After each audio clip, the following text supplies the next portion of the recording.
Hello, I'm Karina Biesinger, and this is video number 4 in the EFT Tapping Series on Tapping with Karina. And I had a request for tapping on fear. And funny enough, this is actually partially how EFT was discovered. Dr. Callahan, back in, I think it was the 80s or the 90s, was working with a patient, and she was speaking of her fear, I believe it was of water, swimming, and she started coughing, and she kind of did this point. They didn't know about, I don't think he knew about this point at the time, but kind of to help herself, and all of a sudden she didn't have a fear anymore of swimming or water, whichever it was. And so then later, Gary Craig continued to develop EFT, and that's one of the points, is either here or here. I see Gary doing this a fair amount. And so it has roots in how this was all discovered. So today we'll just talk a little bit about identifying the fear that you want to work on. So it can be, fear is kind of a broad subject, right? So we have fear come up when we're going to attempt something new. We have irrational fears. We have fears of failing, lots of different types of fears, right? So this could be any type of fear. Fear of spiders, agoraphobia. I've actually did a session or some sessions with clients that had agoraphobia. Fear of heights is a big one, right? Done sessions with that as well. So just take a moment to identify which fear you're wanting to work on today, and encourage you to just jot that down, and then go ahead and take a moment to discover your emotional charge. Now, if you aren't sure what I'm talking about, go back and watch my videos 1, 2, and 3. That will give you the foundation that you need to continue on with this, because I will probably be adding in some other advanced EFT in this one. So we're getting further along in the series. So go ahead and identify your emotional charge, 0 to 10, 10 being the highest for this particular specific fear that you've written down. And you can always pause this anytime if you need a little bit more time to contemplate, think, or just write, and then we'll go ahead and get started. So I'm gonna just say in general terms, since I don't know what your fear is, even though I have this fear. This is the karate chop point setup statement.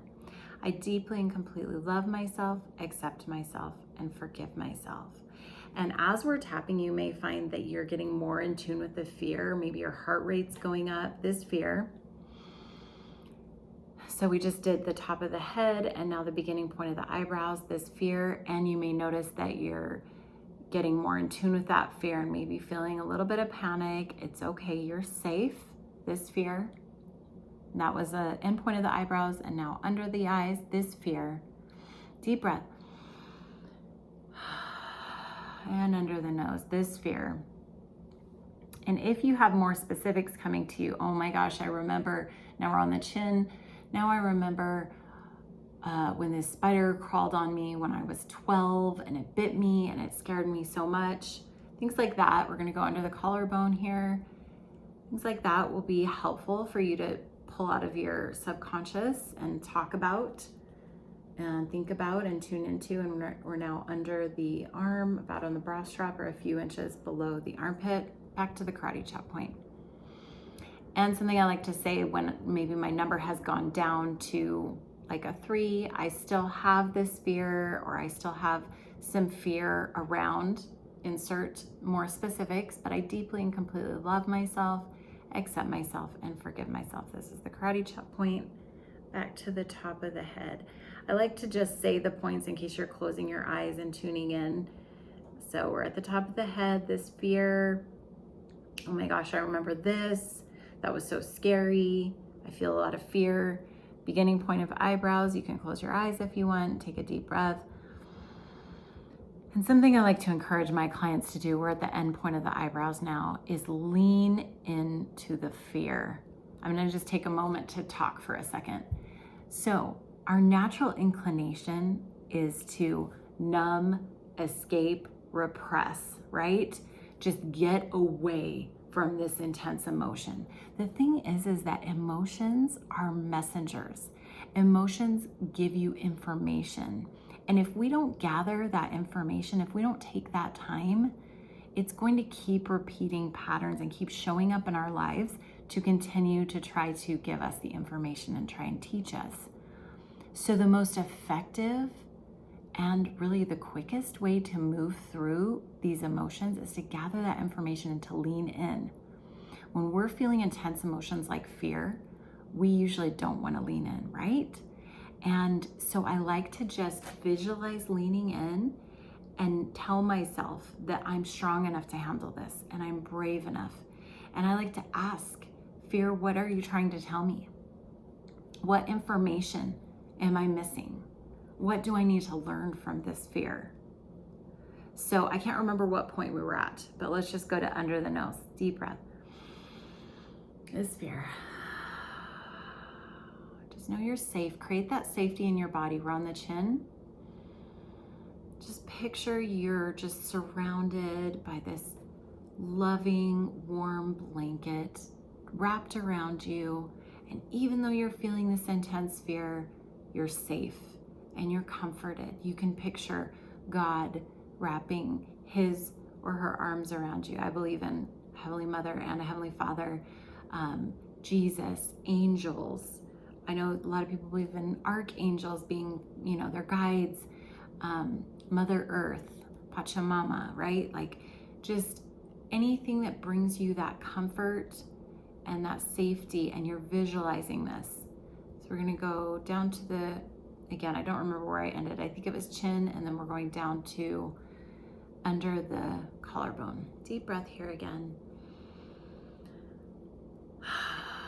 Now, what if you feel like that fear is just stuck at a number? We're gonna go under here, under the arm, and then I'm gonna show you some advanced techniques, okay? So here's some additional points if you feel really stuck. The side of the thumb, then the side of the forefinger, side of the middle finger, skip the ring finger and go to the pinky finger.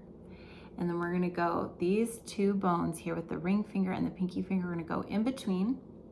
We're gonna tap here. We're gonna open our eyes, close our eyes while we're tapping, open our eyes. Just with our eyes, look down to the right, look down to the left, circle around clockwise with just our eyes, and then counterclockwise with just our eyes. And we're gonna hum. We usually just say happy birthday song, but if that's triggering, you can do whatever humming you wanna do, and then counting quickly, 1, 2, 3, 4, 5, and then humming again. These points aren't used as commonly, so if you follow other tapping practitioners, they may not be even talking about these points. I just have found that and Gary Craig did originally teach these points, they're just not used as often because the rest of the points are so effective. However, if it is a deeply ingrained or traumatic or intense emotion, it might just feel a little stuck, and that's a great way to get it unstuck. And then you go back to the karate chop point. Now, this isn't traditional EFT, but a polarizing tapping that you can use as well is starting kind of at this top of the cheekbone, around the ears and under. Just gonna give you a couple and you can say, it's okay if I feel this fear. I'm allowed to feel this fear. I'm gonna keep this fear if I want to. Maybe I don't have to have this fear. Maybe I'll keep it. So you can kind of say like opposing statements if that feels stuck. And then as we tap through the points, we're going to just keep checking in. Now, something else I think I've talked about in one of the other videos is you can use some sarcasm when you're ready to say, this fear is definitely saving me and helping me and things like that. Once you've honored and given yourself space for this emotion, then you can move to that. And then eventually I release this fear from my body, mind, and spirit. I like to add that part in. I release it. I let it go. Letting go of that fear from my body forever, my mind, my DNA, my muscles, my organs, going through all these points and letting it go. And then I replace this fear with faith. I replace this fear with knowing I'm strong, things like that that are affirmations. I believe in myself. I know I can handle this. And I am so excited to support you with this. I'm excited to hear how this impacted you and how this helped you and supported you in the comments. Also, I do have an Instagram. It's just Tapping with Karina, same as this channel, TappingWithKarina on Instagram. And I post a lot on there. So if you'd like to get to know me better or get some more content, you can follow me there as well. Lots of love.